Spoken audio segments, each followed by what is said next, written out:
been talk to Andrew Feinstein earlier this week about sanctions, and he's actually in favor of sanctions on Russia. And after we've played the video, we're going to have Yasmin Mather of Hands of the People of Iran, who's got quite a different view on it. The boycott, divestment and sanctions policy, is that the same policy that the government is suggesting for Russia? And also, is that policy going to be detrimental to ordinary Russians? How do you think it's going to play out for ordinary people in Russia? So there are some similarities between the sort of sanctions that governments are proposing against Putin, people around Putin, his government, and his non-governmental associates like the oligarchs. And while the Europeans are acting incredibly quickly, Britain is giving these people 18 months to effectively get their assets out of the UK because they've been such big political contributors to the Tory party and in times past to the Labour Party.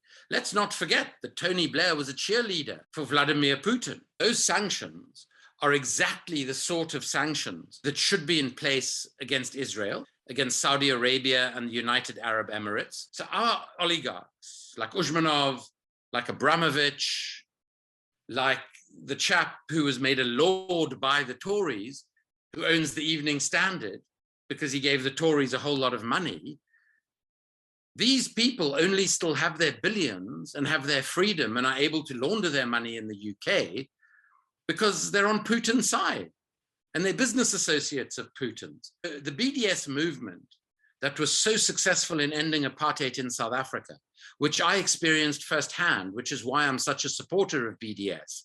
Without BDS against apartheid South Africa would still be living under an apartheid system today. Take my word for it.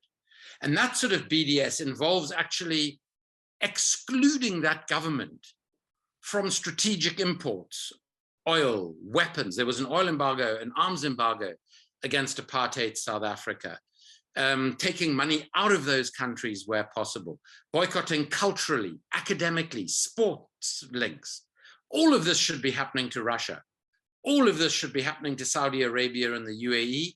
All of this should be happening to Israel. So Yasmin, you are from Iran, you are Iranian, and you have fought against, the theocracy there, so you're not allowed to go back to Iran, but you don't think sanctions have been hurting them? I don't think sanctions hurt governments. What happens is that powerful people within the circles of government prepare for these things. They know it's coming. It's their policy to go to war, so they prepare for it. And what they do is they hide their money. They might actually benefit financially from sanctions. The ruble has fallen in price. In Iran, the currency dropped dramatically. At every time new sanctions by Trump, the currency went down. But the leaders of the countries then keep dollar reserves for themselves, and then they sell this on the black market and make themselves huge sums of money. Sanctions has enriched Iran's clerics and people in the Revolutionary Guard, leaders of those, because of privatization and other policies followed by the government. But it has made multimillionaires, billionaires at times, of people close to the government. The people who suffered are ordinary people, because when a currency collapses, the price of food, the price of commodities, in most countries, they import stuff, remains in the dollar, in the value of the dollar. Their own currency is completely useless. So when they even buy a bag of grain, if they buy bread, if they buy rice, they are paying the price in dollar while their own currency has collapsed. It's obvious it would make them poorer and poorer. And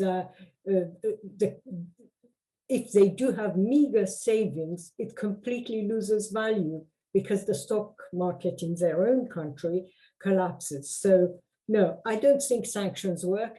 On the contrary, I think it makes the rulers more powerful. That's an interesting issue politically as well, isn't it? There's something when they're attacking you on all fronts, etc. Politically, people probably will also, think, oh, well, we have to defend our government now.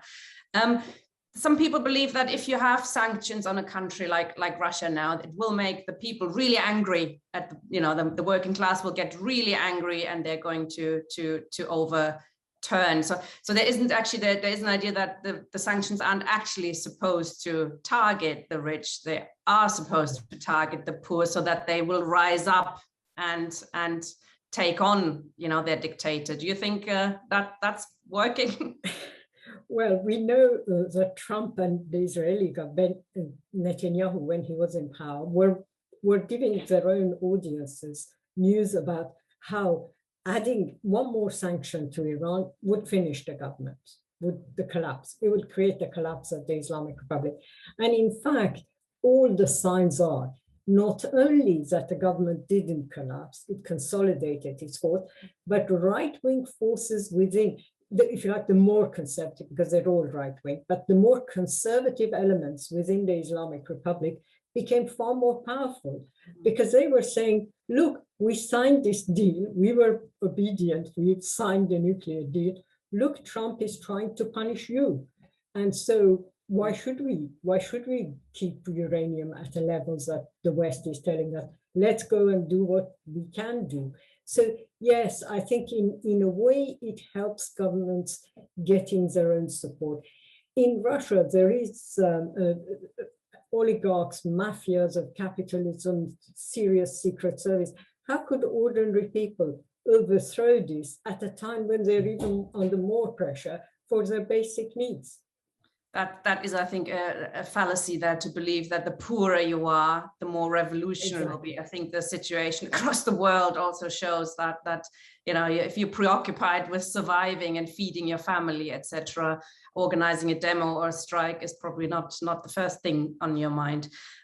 You had experience when you were trying to support striking workers. I remember that because I was involved in the campaign as well, and we couldn't actually get money to them. We had collected money here and we couldn't pay them. That is another issue, isn't it, with the sanctions?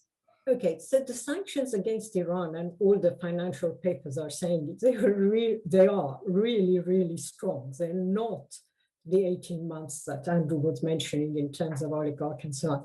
They're really strong in that personal transfer of money. Say a relative of mine wants to send money from Iran to me, means that my entire banking records in the UK will be blocked. And then I have to prove that I'm not a member of the Revolutionary Guards. It's not the other way around, right? So we were trying to support striking workers in Iran, and no bank would take the money. The only way you could do this was illegally, and then you lose so much by sending it to striking workers. We actually couldn't function for Workers' Fund Iran, which was deliberately trying to support left-wing bus drivers, workers in the car industry who'd gone on strike. None of this, no bank would touch us with a barge pole. And I was beginning to think that all of our accounts will also get frozen soon because you're getting threatened. So it really doesn't work.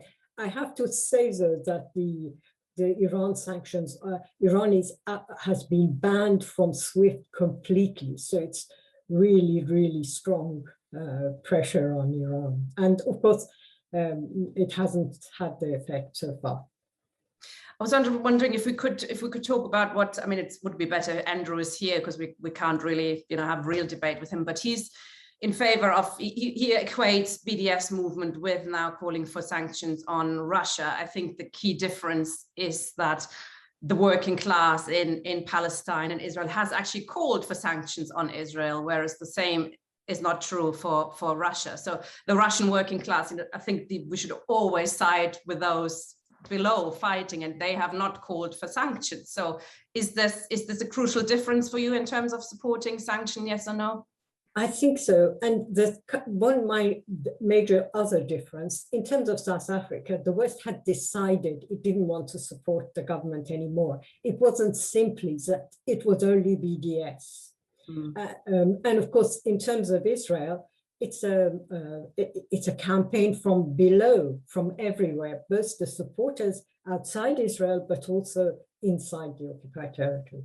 That's a big difference. I think it's a massive difference as well. I wish we could discuss it with Andrew here, because I think that is a useful debate to have, because we do side with the working class in Russia at this crucial time, and the anti-war forces who have the power to get rid of, don't have the power, but they are in theory the only force that has any interest in getting rid of Putin in a democratic way and not just by regime change from above. Thank you very much, Yasmin, for joining us.